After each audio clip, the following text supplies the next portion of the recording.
if I knew that this would have happened, we would have never started the airline. CNMI Governor Arnold Palacios terminating an $8 million sole source contract with Marianas Southern Airways, inked by then Governor Ralph Torres, meant to boost the economy using American Rescue Plan federal funds to provide air and cargo passenger service in the Marianas. I'm not exactly sure what happened here. I'm sensing it might be more political than anything, but unfortunately, it's going to be the people of CNMI that's going to, be hit the worst. Stewart says Torres approached him in December 2021 when Star Marianas, which used to be the only inter-island airliner, temporarily halted its flights. There was no, odd deals here. Nothing went on that was going and unique. The situation was there was an emergency issue. And what the administration at that time was doing was going and solving the issue to ensure that there would be another airline here that could go and provide service if something ever happened. But the president of Star Marianas says it's not that simple. Sean Christian says ongoing litigation in local court about alleged illegal landing fees, a terminated airport use agreement, and the pressure to transport COVID-positive patients from Rota and Tinian to Saipan without promise of quarantining its employees created a perfect storm they could not fly in. The risks associated with operating at that time in the CNMI led us to temporarily suspend operations until we could try and get some of these issues resolved.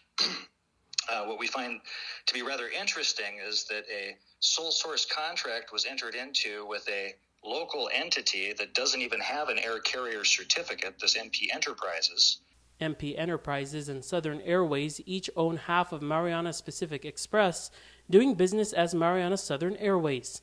But Stewart says the deal is by the book, having been reviewed by the Attorney General's Office, Division of Procurement and Supply, and the Secretary of Finance. It's extremely disappointing that the governor had the letter sent canceling the agreement.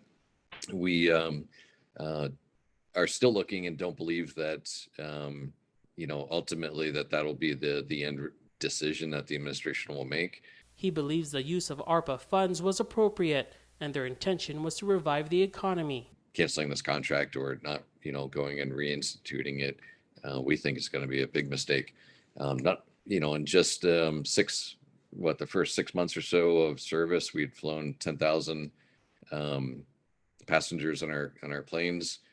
We had saved CNMI passengers over $600,000 when comparing our rates to competitive rates that were there. But now MSA's savings are at risk. They said they notified Palacios in December during the transition that they needed funds. The last payments totaling $2.4 million were made in August and November. Because of the lack of payments, we have not moved forward with purchasing more planes. We actually had contracts signed and stopped them as a result of the payments or lack of payments. He says they're losing money now. There's no other airline in the entire world that would have come and done what Southern and us have done. Stewart expects to meet with the governor today after speaking with legislators this week. Tomas Manglonia, KUAM News, Saipan.